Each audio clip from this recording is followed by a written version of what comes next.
Gus, gimana kabar Gus? Alhamdulillah sehat gitu. Anak-anak santri gimana? Ini udah khataman kemarin tanggal 17 sudah pada pulang. Oh, udah libur ini? Bahkan pulang, tapi juga masih ada yang bertahan di sana sih. Termasuk sekolah libur? Udah libur, ya. Sekolah pada umumnya belum kan? Sekolah tanggal 21. Salam. Salam. Bob, dari mana Bob? Ini Gus, saya dari pos tadi. Ada makanan nggak tahu punya siapa, orang ngirim. Tapi saya bagiin ke penjaga pos dan masyarakat yang lain gitu. Enak. Halal kayaknya. Makanannya enak. Saya nggak makan sih Gus, saya kasih ke orang-orang. Oh, belum makan. Ya harus cek dong. Nanti itu barang memang diperuntukkan untuk kamu atau jangan-jangan orang ketinggalan aja gitu. Jadi harus benar-benar yakin ya. Ada firman Allah itu, ya ayyuhalladzina amanu kulu min thayyibati ma razaqnakum washkuru lillahi in kuntum iyyahu ta'budun.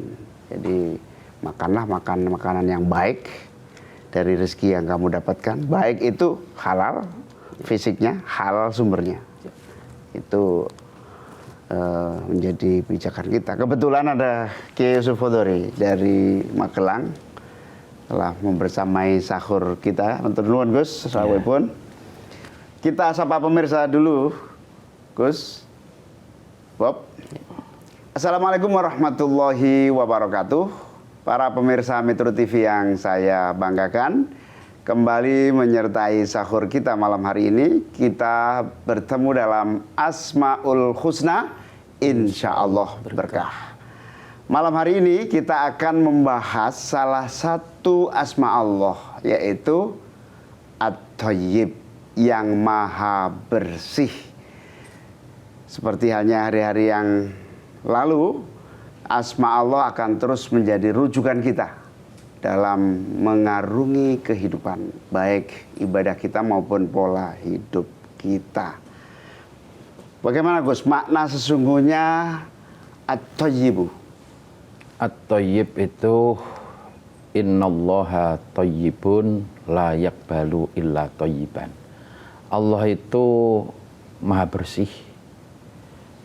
Maha bersih, kalau bersih di situ itu ditafsiri bahwa munazzahun aitahirun munazzahun anin naqais. Allah itu bersih dan dibersihkan dari sifat-sifat tercela atau sifat-sifat kurang.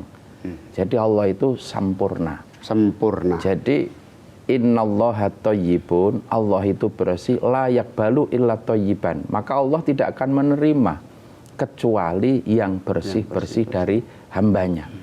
Itu meliputi ya perilaku kita, ucapan-ucapan kita, dan termasuk tadi makanan. Makanan yang thayyib, yang bersih atau baik lah. Itu bisa dimaknai Allah maha baik, Allah maha bersih, bisa.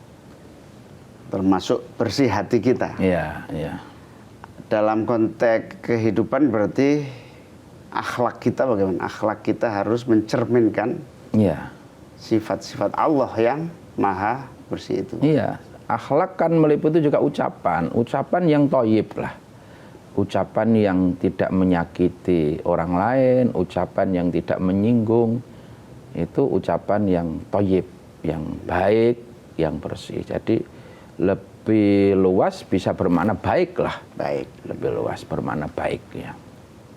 Kebaikan yang kita sebarkan juga memiliki bagian dari keyakinan kita bahwa Allah akan menerima semua yang baik-baik dari kita. Dan Allah menjadi inspirasi kita atas kemahabaikan itu. Nah, dalam konteks kehidupan sehari-hari gimana Gus? Dalam konteks kehidupan sehari-hari, kalau kita kepingin mendekat kepada Allah, maka ya jangan sampai kita melakukan hal-hal yang tidak baik tadi. Ini kan ibaratnya seperti kontradiktif. Kita ini pengen mendekat kepada Allah, tetapi perilaku kita yang tidak baik gitu loh. Jadi menjadi maniun atau menjadi penghalang. penghalang sesuatu yang tidak baik tadi. Kebaikan yang kita yakini harus kita ikuti dalam praktek dan kehidupan kita sehari-hari. Karena kebaikan itu, semua kebaikan itu cermin dari kehadiran Allah.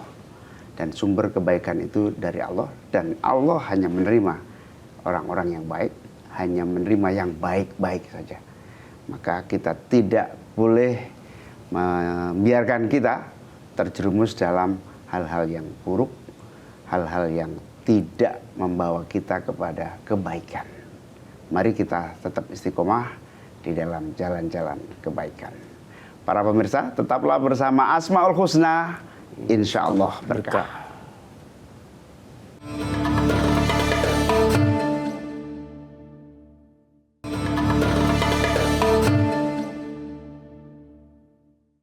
Bob, ada yang ditanya untuk Kiai Yusuf Hudori? Ya, saya masih seputar ini, Gus, tentang makanan. Nah, jadi kenapa kita itu diperintahkan menjaga makanan yang halal atau yang bersih, bukan hanya secara zat atau fisiknya, tapi prosesnya juga? Ya, memang yang pertama bersumber dari Al-Quran jelas ya. Hurrimat alaikum al-maitatu wad-damu wa lahmul khinzir. Jadi memang kita diharamkan untuk mengambil makanan-makanan yang sebagaimana di sini bangkai, darah, dan lahmul khinzir. Kalau ini yang jelas secara zatiahnya memang haram ya. Secara fisik. Tetapi di luar itu juga haram ada yang sababiyah.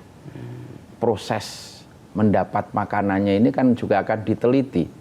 Meskipun ini tahu, tempe, tetapi kalau cara mendapatkannya, duit untuk membelinya, prosesnya tidak halal, maka itu juga termasuk hurrimat, termasuk yang diharamkan secara sababiyah. Impact-nya, dampaknya ini akan luas sekali. Rasulullah itu menyampaikan bahwa man akalal halal sofa kolbuhu, wa man akalal haram kosa kolbuhu. Kalau makanan yang kita konsumsi setiap hari, ini makanan-makanan yang halal, ini sofa, hati kita ini akan menjadi bening. Ketika hati kita bening, maka dia akan mudah menerima nasihat, menerima ilmu bagi santri atau pelajar. Ini penting, makanan harus halal. Sebaliknya ketika kita nggak hati-hati, asal makan, hingga masuk makanan yang haram, kosa kolbuhu. Hatinya itu akan menjadi keras. Dia akan sulit dinasehatin. Dia akan sulit menerima ilmu. Dia akan sulit menerima pencerahan-pencerahan itu. Nah, dari situ ya tidak hanya cukup bergizi, tidak hanya cukup makanan sehat, tetapi halal ini menjadi syarat utama untuk pembangunan karakter masyarakat itu loh. Itu yang menurut saya penting ya. Jadi proses itu juga ada dua, proses dalam memperoleh makanan dan proses memasaknya. Ya, ya. Meskipun secara fisik juga harus halal, fisiknya tidak ada unsur darah, mayat, barang-barang bangkai, atau Babi, daging babi. khinzir itu babi ya? Iya. Khinzir itu babi. Lanjut. Ya, jadi meskipun ayam ya, tapi kalau proses penyembelihannya nggak benar, itu kan jadi haram juga gitu. Meskipun sapi, tapi kalau proses penyembelihannya tidak, karena sapi itu sekarang ada yang istilahnya digelonggong, nggak dipotong, jadi agar darahnya nggak keluar, agar timbangannya naik, itu disiksa dulu. Setelah disiksa, dimasukin air, baru dipotong. Lah ini prosesnya udah nggak benar itu loh, menyiksa itu. Ya. Jadi ya sekali lagi ya banyak hal yang terkait masalah itu. Nah kalau tadi yang Bobby tadi tanyakan memang menarik itu, ketika kita dapat makanan, Nggak tahu siapa yang. iya, nggak tahu siapa yang ngirim. Ini memang ada beberapa hal yang perlu dicermati.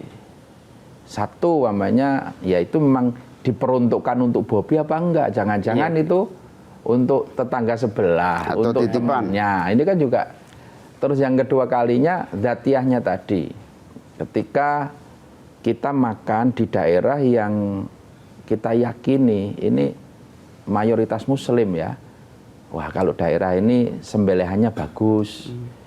Ya, kita bisa mantep karena ada dalil al halalu bayyinun wal haramu bayyinun. Itu loh. Wa bainahuma mustabihatun. Jadi yang halal itu akan jelas. Sementara yang haram juga jelas.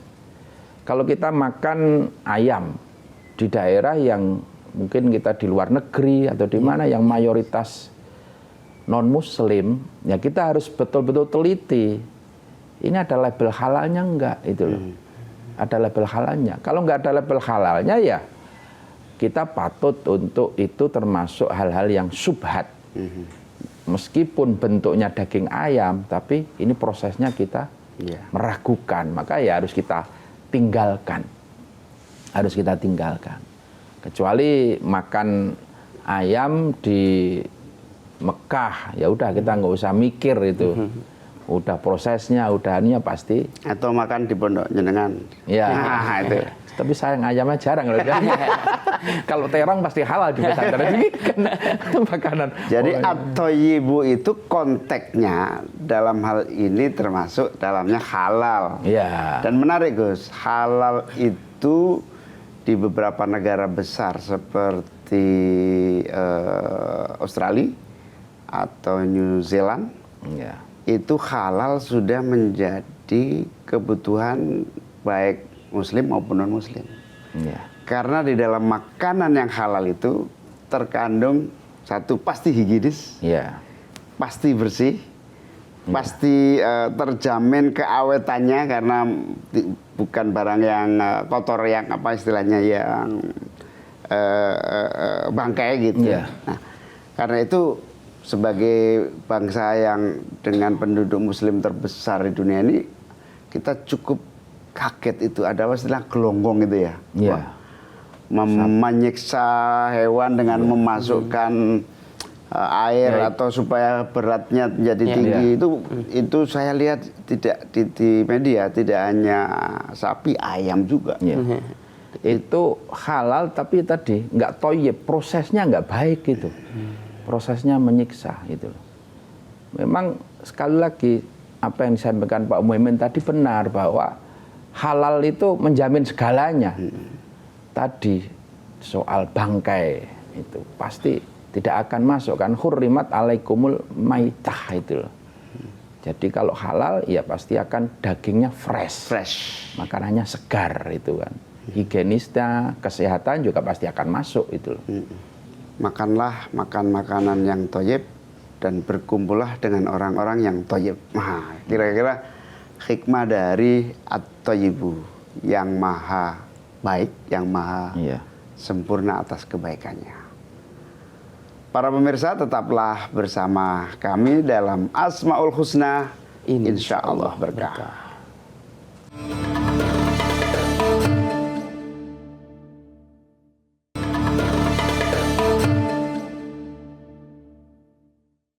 Bob, Siap, Gus. gimana? Ada yang perlu kamu tanya lagi nggak? Masih ada. Ini banyak kejadian keseharian, Gus. Biasanya kan ada orang yang istilahnya mendapatkan uang-uang panas yang katanya nggak halal gitu. Tapi kadang mereka berdalih, nih uang ini harus saya sedekahkan ke orang lain dengan cara halal sedekahnya gitu. Biar rezeki tadi menjadi halal. Atau misalkan dia sampai membuat masjid gitu di satu tempat. Nah itu gimana Gus hukumnya? Ya itu istilahnya semacam dicuci ya. Kalau kita kembalikan tadi, innallaha thayyibun ay thahirun munazzahun anin naqais. Allah itu bersih, suci dan dibersihkan dari sifat-sifat tercela. La yakbalu, Allah tidak akan menerima illa thayyiban, kecuali sesuatu yang baik, sesuatu yang bersih. Artinya layak bali itu minal a'mali wal amwal. Lah ini jelas. Allah tidak akan menerima amal-amal yang tidak baik dan harta-harta yang tidak baik. Jadi kalau Anda bikin masjid tapi hartanya itu prosesnya tidak thayyib, maka masjidnya juga tidak akan thayyib. Maka sering kita sampaikan ke masyarakat bahwa bagaimana agar ketika membangun masjid, pastikan harta yang untuk membangun itu yang thayyib. Agar masjid itu ya apa ya, vibe-nya dapet gitu loh. Kan kelihatan, kadang ada masjid yang kelihatannya apa ya, kayak gersang. Kita masuk kok nggak dapet itu loh. Suasananya itu nggak ngerasanke kalau bahasa Jawa. Sementara masjid yang kelihatannya sederhana tetapi kok nyaman, merasa sejuk itu. Nah itu karena mungkin prosesnya tadi. Jadi tidak bisa namanya Anda dapat duit nggak jelas terus udahlah ini tak kasihkan anak yatim aja. Dari kita itu nggak jadi amal karena layak balu. Allah tidak menerima amal ataupun harta yang tidak thayyib minal a'mali. Nah, tapi kalau soal yang menerima anak yatimnya, yaitu sudah beda lagi. Beda lagi. Cuman dari kita aja yang Allah tidak akan yang menerima. sia-sia. Sia-sia gitu loh. Sia-sia. Makanya itu banyak tips dari kiai-kiai itu yang kalau kita bersodakoh atau berbagi kepada orang miskin dan anak yatim, yang dari rekening pribadi kita sendiri. Karena ada tips itu. Dari kantong dompet kita sendiri. Meskipun sedikit. Jadi duitmu banyak berarti Bob ya? Ya. Belum THR kan. Itu THR ya. Nah itu kan di situ thayyib itu di sini juga dijelaskan lagi kholison minal mufsidat. Kulliha karya wal ujub au halalan. Jadi thayyib itu juga harus bersih dari riya itu. Amal ibadah itu harus bersih dari riya. Yang dimaksud thayyib itu tidak ada unsur pamernya gitu. Sekarang kita nyantunin riya itu pamer. Ya, nyantunin anak yatim biasanya kan kita pakai EO gitu loh. Itu medianya berapa nanti? Wah, ini ada media nasional, ada media. Ya semakin tersebar, semakin viral, yaitu jauh dari thayyib. Maka akan menjadi percuma karena Allah layak balu illa thayyiban. Allah tidak akan menerima amal ibadah, harta-harta kecuali yang thayyib, yang baik, yang bersih itu ya. Jadi para pemirsa yang saya hormati, at-thayyibu itu bermakna bersih, baik, maha bersih, maha baik. Pantulannya bahwa kebaikan itu darinya, dari Allah. Dan Allah akan menerima yang baik-baik. Kita sebagai hambanya tentu berkewajiban untuk meyakini sepenuhnya bahwa kemahabaikan Allah, kemahabersihan Allah itu mutlak adanya. Sehingga hidup kita benar-benar kita dedikasikan menuju kepada yang at-thayyib itu. Dalam konteks akhlak kita keseharian, at-thayyibu itu paling tidak saya menangkap dari Kiai Yusuf Khudhuri tadi 3 hal. Yang pertama, soal akhlak perilaku yang mencerminkan sifat-sifat at-thayyib.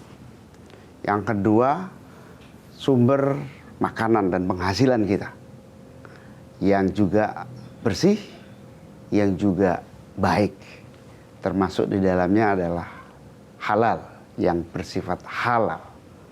Halal ini secara fisiknya maupun halal secara prosesnya. Dan tentu yang ketiga adalah halal dalam mendapatkannya. Dalam upaya kita menuju kehalalan ini sudah mutlak bahwa kita meyakini kebaikan dari kehalalan satu barang atau makanan itu akan berdampak kebaikan di dunia maupun di akhirat. Karena yang baik-baik itu akan diterima oleh Allah. Termasuk hari ini, para pemirsa yang budiman, Indonesia sedang mengalami banyak tantangan. Salah satunya muncul banyak makanan-makanan yang dipaksa secara prosesnya tidak baik. Supaya berat timbangannya tinggi, disuntik, diberi pewarna. Dan tentu saja tidak baik dalam bukan saja konteks kehalalannya, tetapi tidak baik dalam konteks proses penyajiannya. Oleh karena itu, dalam mengambil hikmah dari yang maha bersih, yang maha baik, ini marilah kita kembali kepada satu tagline. Berkumpullah dengan orang-orang yang baik, berakhlaklah dengan akhlak yang baik, dan makanlah makanan yang baik dan halal serta bersih. Terima kasih atas perhatian para pemirsa. Terima kasih kepada Gus Yusuf yang telah hadir bersama kita menyertai sahur malam hari ini. Sampai jumpa di Asmaul Husna berikutnya. Insya Allah berkah. Wallahul muwaffiq ila aqwamit thoriq. Wassalamualaikum warahmatullahi wabarakatuh. Metro TV